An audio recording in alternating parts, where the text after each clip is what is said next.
tous, je vais vous aider à comprendre les différents chapitres de microéconomie. Tout d'abord, nous allons commencer avec le premier, qui est les lois de l'offre et l'univers de la production. Pour commencer ce chapitre, nous allons voir les différents types de firmes qu'il existe. Une firme, c'est une entreprise commerciale ou industrielle de grande ou moyenne taille. Le premier type de firme que nous allons étudier est la firme capitalistique. La firme capitalistique présente trois avantages principaux: la division du travail, les effets de synergie et la théorie des avantages comparatifs. Tout d'abord, la division du travail signifie que nous allons produire à un même coût ou moins. Les effets de synergie sont, quant à eux, un transfert de connaissances entre les différentes personnes d'une même entreprise. Et enfin, la théorie des avantages comparatifs signifie qu'il faut se spécialiser afin d'être plus performant. Cependant, la firme capitalistique présente un inconvénient principal qui est le free riding. Le free riding désigne le fait que plus on est nombreux dans une entreprise, plus l'effet de ne rien faire est fort. Nous comptons en effet sur les autres pour faire le travail à notre place. La firme capitalistique a alors essayé de trouver une solution par l'intermédiaire d'un moniteur. Un moniteur, c'est quelqu'un qui va surveiller que chacun fasse bien son travail. Le free riding persiste encore puisque personne ne surveille le moniteur en lui-même. C'est pourquoi un statut particulier est donné au moniteur. On lui donne alors le statut de créancier résiduel. Le créancier résiduel, c'est la personne qui va bénéficier directement des ventes de l'entreprise. Cependant, en étant créancier résiduel, il doit également accepter le risque résiduel, c'est-à-dire c'est la différence entre son chiffre d'affaires et les salaires qu'il doit verser à ses salariés. Les trois attributs essentiels pour l'efficacité d'une firme capitalistique sont la transférabilité des droits, l'exclusivité et un contrôle résiduel. L'exclusivité, c'est le fait que les bénéfices reviennent directement au créancier résiduel. La libre transférabilité des droits, quant à elle, définit le fait que le créancier résiduel peut vendre ou acheter des droits. On dit donc qu'il a des droits cessibles. Le contrôle résiduel désigne, quant à lui, un contrat flexible principalement entre un patron et ses employés, qui varie en fonction du bénéfice obtenu par le patron. L'autre type de firme que nous allons étudier est la firme publique. Une firme publique a des droits non cessibles. De plus, le gestionnaire de la firme publique n'est pas le bénéficiaire premier du rendement de celle-ci. C'est pourquoi des problèmes de free riding peuvent encore y persister. Et enfin, le dernier type de firme que nous allons étudier est la firme autogérée. Lorsque l'on dit firme autogérée, c'est en réalité les salariés qui contrôlent l'entreprise. Donc les gestionnaires de cette firme-là, c'est-à-dire les salariés, ne disposent pas de droits cessibles. Ils ont également un coût élevé pour éviter le free riding. Ce coût est alors le profit de l'entreprise qui sera par la suite divisé entre les différents membres de l'entreprise. Toutefois, le problème principal de ce type de firme est lorsque nous avons une hausse du chiffre d'affaires d'une année à une autre année par exemple. Au lieu de privilégier l'investissement, ils vont plutôt privilégier une hausse des salaires.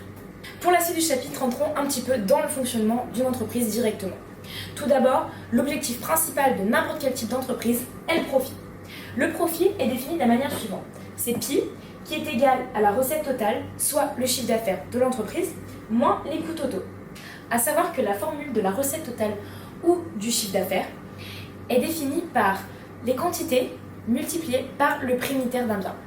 Le manager est donc la personne qui est en charge d'organiser l'entreprise au mieux pour maximiser le profit.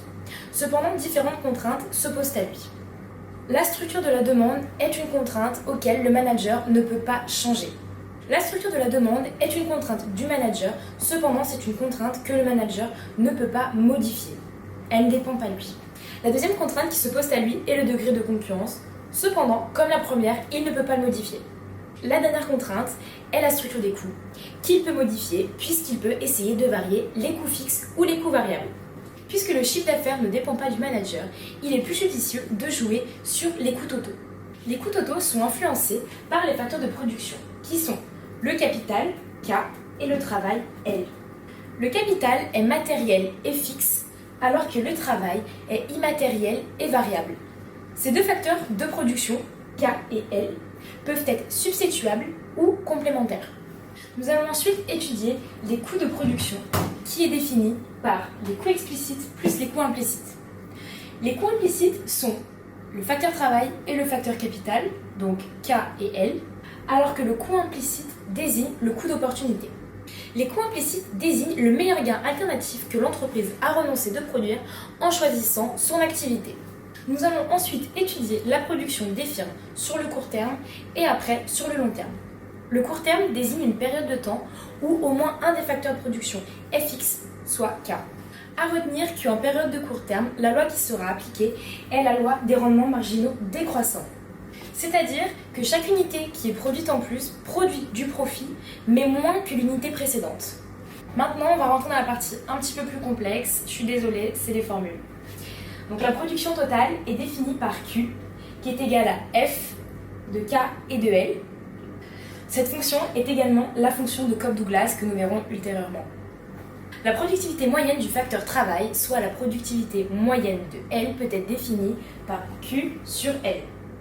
La productivité marginale du facteur L, c'est la variation de Q sur la variation de L. Et enfin, le revenu marginal peut être défini de la manière suivante.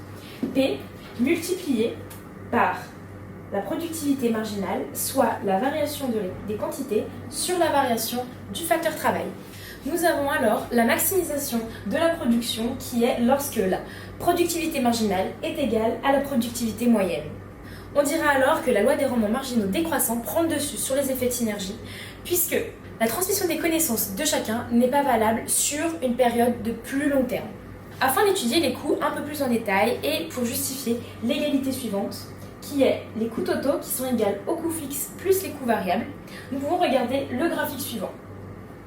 Nous avons ici les coûts fixes qui restent inchangés.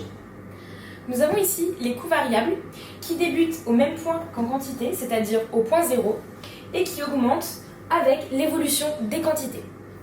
Et enfin, nous avons le coût moyen défini par les coûts totaux sur les quantités, ou alors coût fixe plus coût variable sur quantité. Et enfin, le coût marginal est défini par la variation du coût variable. Le coût variable, c'est également la variation des coûts totaux sur la variation des quantités. Puisque nous avons étudié un peu plus en détail les coûts, nous pouvons en déduire que le profit est maximisé lorsque le coût marginal est égal au coût moyen. Puisque nous avons vu le court terme, nous allons voir la période du long terme. C'est lorsque les deux facteurs de production, K et L, varient. Sur le long terme, les deux notions qui sont importantes à voir, ce sont les rendements d'échelle et les économies d'échelle. Les rendements d'échelle sont définis par la variation des facteurs de production, soit K plus L, sur la variation des quantités. Si les rendements d'échelle sont constants, c'est-à-dire que cette équation est égale à 1, alors les facteurs de production augmentent tous en même temps. Si cette équation est inférieure à 1, les rendements d'échelle sont donc croissants. Et enfin, si cette équation est supérieure à 1, c'est-à-dire que les rendements d'échelle sont décroissants. Quant à elles, les économies d'échelle sont définies par la variation des coûts totaux sur la variation des quantités. On dit que nous sommes en zone d'économie d'échelle lorsque cette équation est inférieure à 1. C'est-à-dire que le coût moyen diminue quand les quantités augmentent. A l'inverse, si cette équation est supérieure à 1, nous serons en zone de déséconomie d'échelle. Afin de conclure la partie sur le court terme et le long terme, voici un graphique qui pourrait résumer les deux. Nous avons donc de représenter le coût marginal, qui est en forme de J, et le coût moyen, qui est une cuve. À l'intersection entre le coût marginal et le coût moyen, soit ici, nous avons juste avant la zone d'économie d'échelle et juste après la zone de déséconomie d'échelle. Pour connaître si nous sommes en zone de rendement croissant ou en zone de rendement décroissant, il faut regarder le minimum du coût marginal. Il se situe juste ici. Lorsque nous sommes avant cette zone, nous sommes en rendement croissant. Et lorsque nous sommes après cette zone, c'est les rendements décroissants. La fonction de Cobb-Douglas représente la production totale, soit Q est égal à F de K et de L.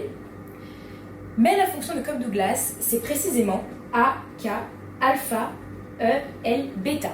Nous allons étudier chaque signe individuellement. Le A représente l'innovation. Le K, c'est le capital. Alpha, c'est l'élasticité de K. Le E représente le capital humain. Le L, le travail.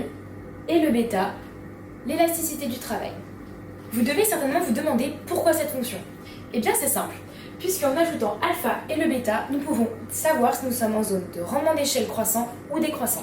Donc, si nous ajoutons alpha et bêta, et que le résultat est supérieur à 1, le rendement d'échelle sera croissant. Si le résultat est inférieur à 1, le rendement d'échelle sera décroissant. Et si le résultat est égal à 1, le rendement d'échelle sera constant. Pour terminer ce chapitre, nous allons voir la combinaison optimale des facteurs de production avec tout d'abord les isoquantes. Les isoquantes, c'est l'ensemble des facteurs de production que l'on doit sacrifier pour augmenter le nombre de L tout en gardant la production constante. On dira alors que la productivité marginale de K et de L est décroissante. Ensuite, les isocoûts définissent l'ensemble des combinaisons de facteurs qui s'associent à un même coût total. Ils sont définis par C est égal à WL plus R de K. C, c'est le cost, W, c'est wage, donc c'est le prix de L, et le R, c'est le prix de K. Ce graphique souligne donc les isocoûts puisqu'il n'y a pas de changement sur le coût total. Ensuite, le TMST, le taux marginal de substitution technique. Le TMST désigne le nombre de K que l'on doit sacrifier pour augmenter le nombre de L tout en gardant la production constante. Il se calcule de la manière suivante. Productivité marginale de L sur la productivité marginale de K, ou alors la variation des quantités sur la variation du travail divisée par la variation des quantités sur la variation du capital. Et enfin, une dernière petite notion à noter, qui est la formule suivante, et qui désigne la combinaison optimale des facteurs de production. Cette combinaison optimale peut définir un profit maximisé ou un coût minimal.